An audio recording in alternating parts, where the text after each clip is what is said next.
वर्ष 1906 से पहले हमारे पास देश में अलग अलग शहरों में अलग अलग समय हुआ करता था। समझ पा रहे हो? फिर क्या हुआ, बहुत सारी प्रॉब्लम हुई।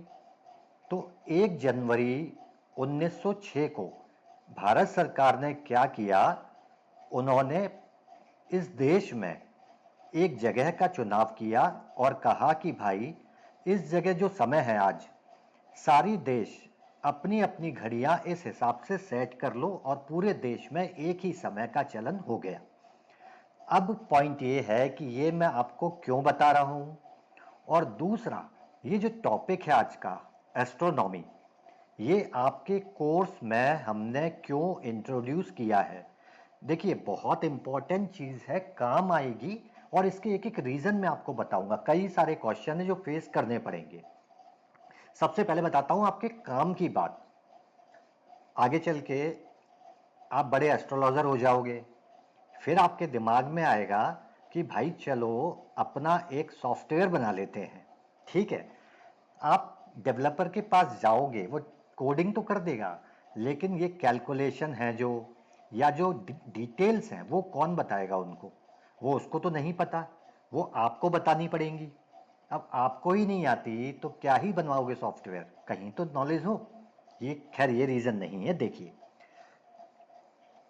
मुझे ऐसा लगता है कि हम एस्ट्रोलॉजर, या मैं अपनी बात करता हूं, मुझे ऐसा लगता है कि कुछ समय बाद मैं बहुत सीमित रह जाऊंगा। मेरी सोच इतनी रह जाएगी कि भाई नेटिव की डिटेल मैं एक कंप्यूटर में डाल दूं और मेरे सामने कुंडली बन के आ जाएगी और मैं इसका एनालिसिस कर लूंगा। बस मैं यहीं तक सीमित रह के हो जाऊंगा।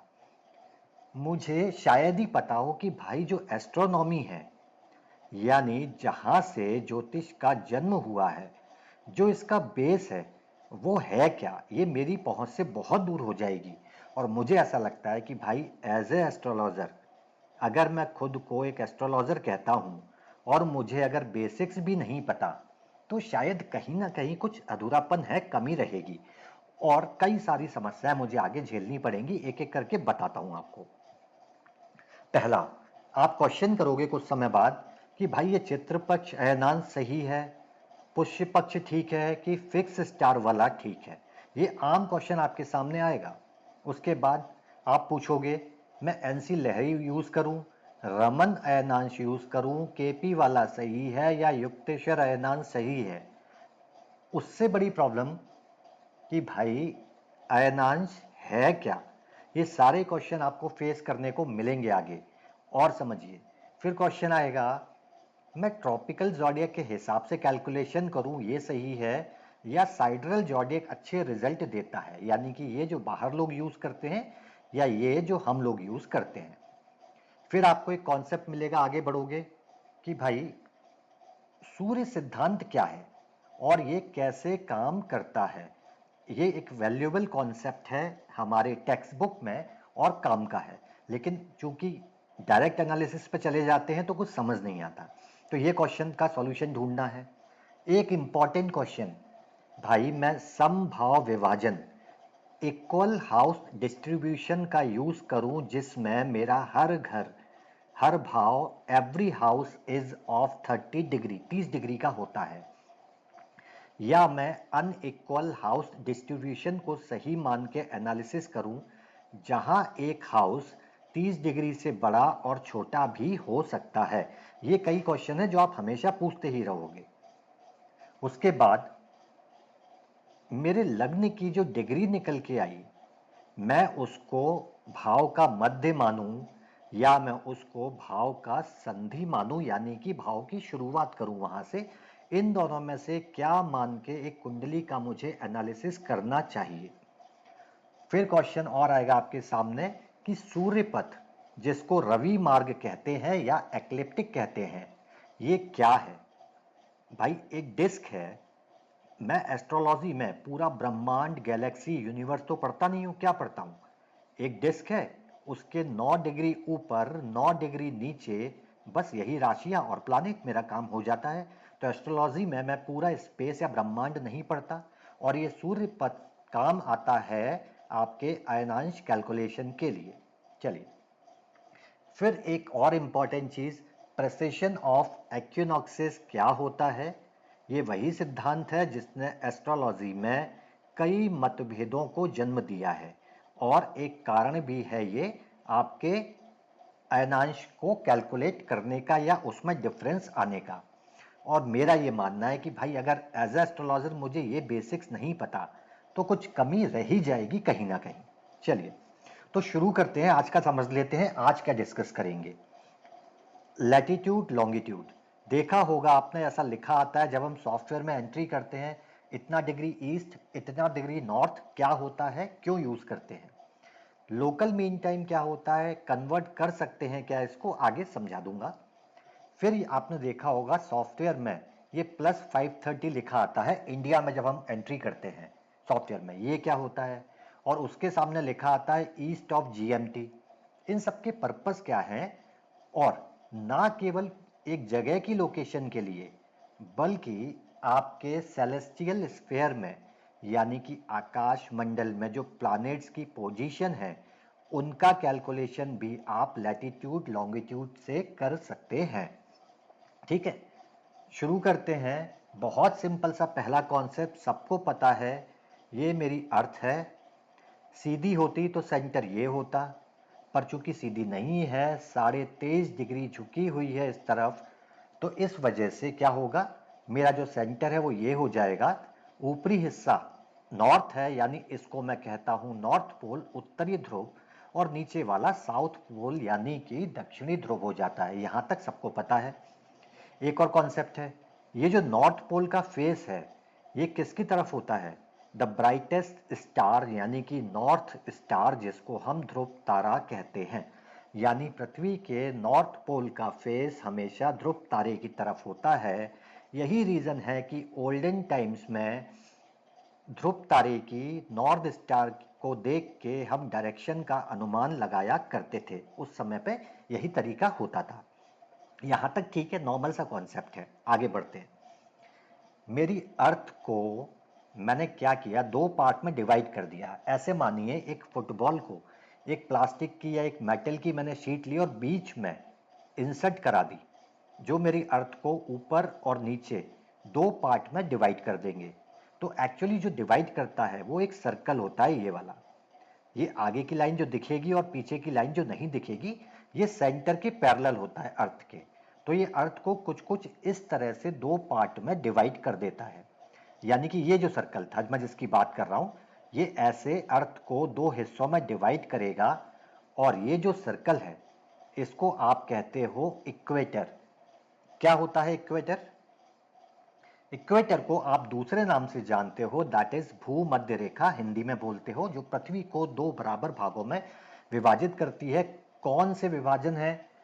ऊपर का हिस्सा है नॉर्थ साइड का, जिसको बोलते हैं नॉर्दर्न हेमीस्फीयर, यानी कि उत्तरी गोलार्ध। और नीचे का हिस्सा क्या हो गया? सदर्न हेमीस्फीयर, यानी कि दक्षिणी गोलार्ध। यहां तक ठीक है। इक्वेटर वर्ड को याद रखना, आगे और कैलकुलेशन में काम आएगा। वो सर्कल जो बिल्कुल सेंटर में होता है, अर्थ के दो पार्ट में डिवाइड करेगा, नॉर्दर्न एंड सदर्न हेमिस्फीयर में। ठीक है, चलिए। तो एक ये मेरे पास इक्वेटर है। अब सपोज करिए ऐसे ही लाइन मैंने और डाल दी अर्थ पे पूरा, और ऐसे ही नीचे डाल दी। पृथ्वी टोटल 360 डिग्री है हर तरफ से, यानी ये 180 और इसके पीछे की गोलाई 180। तो मैंने कितनी लाइन इस सर्कल पर डालूंगा, ये वाली 180 सर्कल में डालता हूं, यानी कि मुझे 360 लाइन मिलेंगी। क्यों? एक सर्कल दो लाइन बनाएगा, एक आगे जो मुझे दिखेगी, एक पीछे जो नहीं दिखेगी।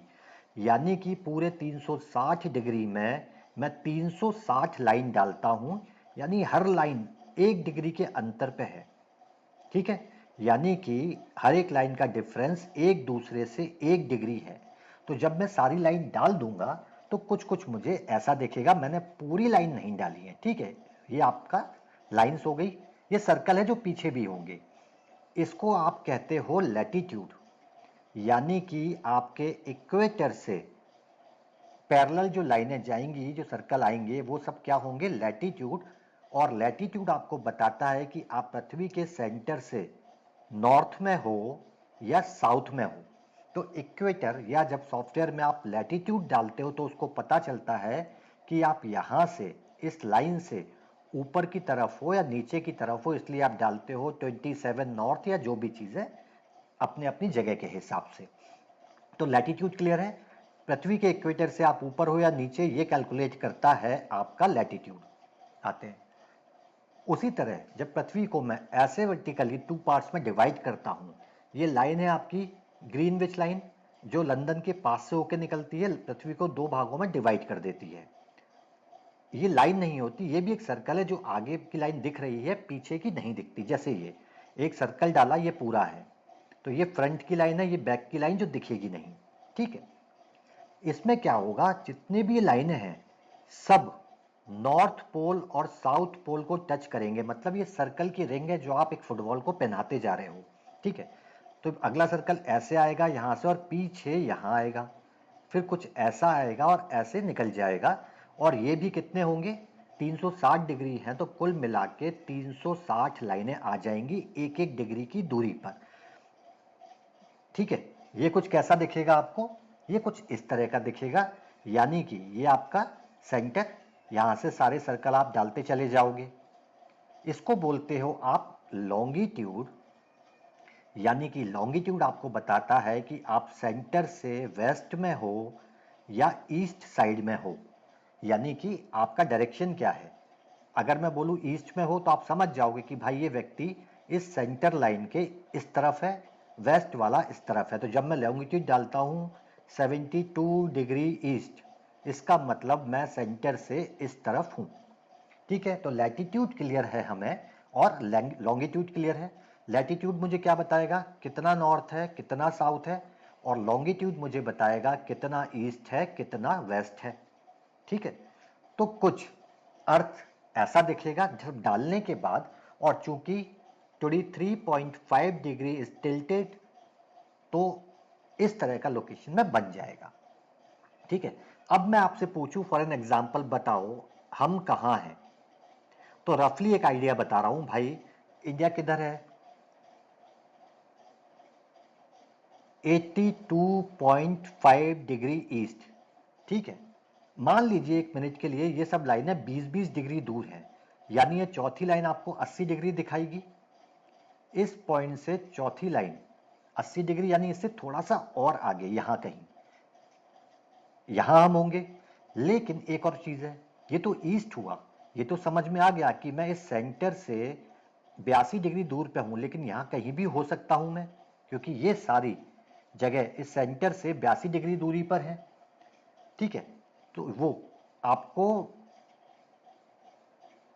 लॉन्गिट्यूड ने बता दिया। लैटिट्यूड क्या बताएगा भाई, कितना ऊपर हूं, तो लगभग 22 डिग्री हम ऊपर हैं। तो ये आपकी 20 डिग्री की लाइन है, यानी कि यहां जाओगे तो ये 20 डिग्री से थोड़ा सा ऊपर, यानी कि यहां कहीं हम आ जाएंगे।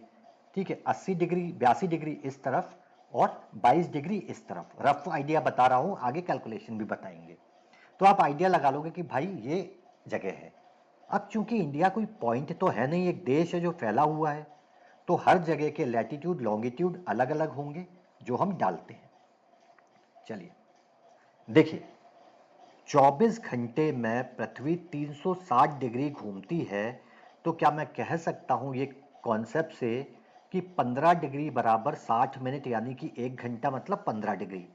उसको मैं और छोटे रूप में लिख दूंगा, तो 1 डिग्री मतलब 4 मिनट। इसका मतलब क्या है, भारत में ही दो जगह अगर एक दूसरे से 1 डिग्री दूर हैं, तो उनके समय में 4 मिनट का डिफरेंस आएगा। तो इस तरह से समय आपस में चेंज हो जाएगा डिपेंडिंग अपॉन कि ईस्ट में कितना है। अगर भारत में ही एक जगह ईस्ट में 82 डिग्री पे है और उससे पहले कोई जगह 81 डिग्री पे है, तो उन दोनों के समय में 4 मिनट का अंतर आ जाएगा। अब होता क्या था, इसकी वजह से रेलवे है, फ्लाइट्स हैं, सबको परेशानी। रेलवे ईस्टर्न जोन से वेस्टर्न जोन में जाए तो समय अलग हो जाता था। तो 1 जनवरी 1906 में भारत सरकार ने इंडियन स्टैंडर्ड टाइम लिया, उन्होंने एक जगह का चुनाव किया जिसका नाम है नैनी, प्रयागराज, जिसका लास्ट ईयर ही नाम चेंज हुआ है, पहले इलाहाबाद था। ये भारत को लगभग 2 बराबर हिस्सों में ऊपर नीचे बांट देता है। तो उन्होंने बोला कि भाई ये जो जगह है, इस जगह का टाइम आज ये 12 बजे है दोपहर में, तो सारे लोग पूरे देश में अपनी घड़ी में 12 बजा लो। अब सबके लिए 12 बजे से टाइम फिक्स हो गया। ये भी ठीक है। अब क्या हुआ, जब मैं इस जगह के कोऑर्डिनेट्स देखता हूं एग्जैक्ट, तो मुझे इसका 82.5 लिख सकता हूं इसको, या फिर 82 डिग्री 30 मिनट। डेसिमल में लिखूंगा तो 82.5 लिख दूंगा, ये मिलता है मुझे। जब मैं इस डिग्री को समय में कन्वर्ट करूंगा तो क्या करूंगा भाई, मैं 82.5 को, ये टोटल डिग्री है, इसको डिवाइड कर दूंगा कितने से, 15 से डिवाइड करूंगा। क्यों, 15 डिग्री से डिवाइड करने में मुझे कितने घंटे मिल जाएंगे ये आ जाएगा। तो जब मैं इसको 15 से डिवाइड करूंगा तो आपके सामने आंसर आएगा 5 घंटे 30 मिनट। और ये 5 घंटे 30 मिनट ही वो ईस्ट ऑफ जीएमटी है जो हम सॉफ्टवेयर में डालते हैं या सॉफ्टवेयर अपने आप ले लेता है। अब आता है क्वेश्चन कि ये प्लस और माइनस क्यों। सीधा लॉजिक ये है, अर्थ पे देखेंगे, ये सेंटर है, ईस्ट इधर है, वेस्ट इधर है। मुझे बताएं, सूर्य को सबसे पहले कौन देखेगा, ईस्ट वाले लोग देखेंगे या वेस्ट में रहने वाले। जाहिर सी बात है, इधर वाले देश सूर्य को सबसे पहले देखेंगे, फिर इसके पीछे वाले, फिर इसके पीछे वाले, यानी कि ईस्ट वाले देश हमेशा आगे होंगे यहां टाइमिंग से। ग्रीनविच लाइन, लंदन के पास से निकलने वाली लाइन का जो टाइमिंग है, उससे भारत बहुत पहले ही ईस्ट की तरफ है, यानी भारत उससे 5.5 घंटे पहले है, इसलिए हम इसको प्लस बोलते हैं। इस लाइन के वेस्ट की तरफ जो देश होंगे तो वो -2.3 लिखेंगे, हो सकता है -4.5 लिखें, डिपेंडिंग अपॉन देयर लोकेशन। तो प्लस का मतलब क्या है कि हम इस सेंटर लाइन से आगे हैं, सूर्य हमको 5.5 घंटे पहले दिखेगा, सुबह हमें 5.5 घंटे पहले होगी। दोनों जगह के टाइम में डिफरेंस में अगर 12 बज रहे हैं ग्रीनविच लाइन पे, तो हमारे यहाँ शाम के 5:30 बज रहे होंगे। ये क्लियर है। अब एक समस्या है, मुझे प्रॉब्लम ये हुई कि भाई मैंने क्या किया, मैंने सारे टाइम को, पूरे देश के टाइम को एक बना दिया। अब सोचो, दिल्ली में किसी व्यक्ति का जन्म सुबह 10:30 बजे हुआ, लेकिन ये समय कहाँ का है 10:30? भाई ये तो प्रयागराज का समय है, दिल्ली तो दूसरी लोकेशन पे है। तो क्या एक्चुअल में, ये तो मैंने घड़ी सही करने के लिए, पूरे देश में टाइम सेट करने के लिए गलती कर दी, लेकिन मैं क्या कर रहा हूं, मैं प्रयागराज का टाइम दिल्ली के लिए डाल रहा हूं। क्या ये सही है? गौर से समझना, दिल्ली का जो एक्चुअल टाइमिंग होना चाहिए, यानी कि local mean time of Delhi जो है वो अलग होगा, और प्रयागराज या इलाहाबाद आप जो भी कहें उसका जो टाइमिंग होगा वो अलग होगा। मैंने तो करेक्शन की वजह से डाल दिया है। तो भाई जब मैं ग्रहों की कैलकुलेट करूंगा तो क्या मुझे दिल्ली से करना चाहिए या प्रयागराज के टाइम से करूं? जाहिर सी बात है, क्वेश्चन बनता है। और इसीलिए आपका सॉफ्टवेयर आपसे लैटिट्यूड लॉन्गिट्यूड पूछता है, वो ये देखता है कि जो 5:30 है, इससे आपकी जगह पहले है या बाद में है। पहले होगी तो टाइम को कम कर दिया जाएगा, बाद में होगी तो टाइम को और बढ़ा दिया जाएगा। इसको सॉफ्टवेयर करेक्ट करता है, ये हम समझ लेते हैं कैसे करेगा। देखिए एक एग्जांपल ले लेता हूं, ये कैसे मिक्स किए हैं। अच्छा, पूरी कर दो फिर, अधूरे क्यों किए? चले, एक नेटिव है, जन्म होता है दिल्ली में 10:30 पे। तो मैंने क्या किया, दिल्ली का लॉन्गिट्यूड लैटिट्यूड ले लिए, या मैंने केवल लॉन्गिट्यूड से मेरा समय निकलता है ये ले लिया, और भारत का ले लिया। ठीक है, इन दोनों का डिफरेंस निकालोगे तो आएगा 5 डिग्री 17 मिनट। मैंने अभी पढ़ा 1 डिग्री बराबर 4 मिनट, और मुझे यही निकालना है कि कितने समय में डिफरेंस है। तो लॉन्गिट्यूड में 5 डिग्री 17 मिनट का फर्क है, इन दोनों को 4 से मल्टीप्लाई कर दूंगा तो ये आ जाएगा 20 मिनट, और इसका गुणा करोगे तो 68 सेकेंड। अब 68 सेकेंड में से 1 मिनट इधर दे दोगे, क्योंकि 60 सेकेंड का 1 मिनट होता है, तो बचेगा 21 मिनट 8 सेकेंड। यानी कि मेरा करेक्शन होगा 21 मिनट 8 सेकेंड। तो जो नेटिव अपने आप को दिल्ली में 10:30 AM बोल रहा है, उसका एक्चुअल समय दिल्ली में उस समय हो रहा होगा 10:08। ठीक है, क्या किया, दोनों लैटिट्यूड लिए, आप हाथ से कर सकते हो, डिफरेंस निकाला, उसको 4 से मल्टीप्लाई किया। अब समय कम करना है कि ज्यादा करना है, ये 21 मिनट 8 सेकंड इसमें से घटाने हैं या जोड़ने हैं, ये कैसे डिसाइड होगा? ये होगा यहां से 82 डिग्री है यहां और दिल्ली है 77 डिग्री यहां, यानी कि इन दोनों के समय में दिल्ली यहां से पास में है, तो दिल्ली में समय कम हुआ होगा और यहां समय ज्यादा हुआ होगा। तो दिल्ली में समय कम हुआ मतलब दिल्ली में 10:30 नहीं हो रहे होंगे, इतना समय कम करना पड़ेगा। ये करेक्शन करोगे। अच्छा, एक मैथमेटिकल कॉन्सेप्ट अगर प्रॉब्लम आती है समझ लो।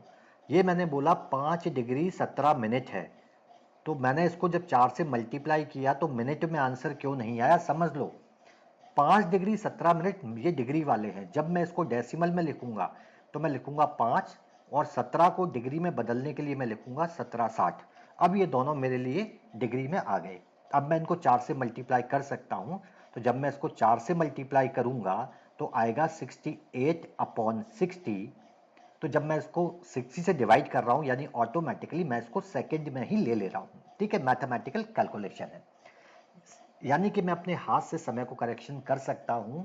और आप लोग करना मत, याद रखना, आपका सॉफ्टवेयर ऑटोमेटिकली कैलकुलेट करके देता है, लेकिन अगर मुझे बनवाना हो या मेरे पास नहीं हो तो मैं क्या कर सकता हूं, ये कैलकुलेशन बिल्कुल कर सकता हूं। और इसका मतलब मुझे अगर किसी देश का लॉन्गिट्यूड पता है तो मैं बता सकता हूं वो कहां पे है, ठीक है, उस हराइजन पे।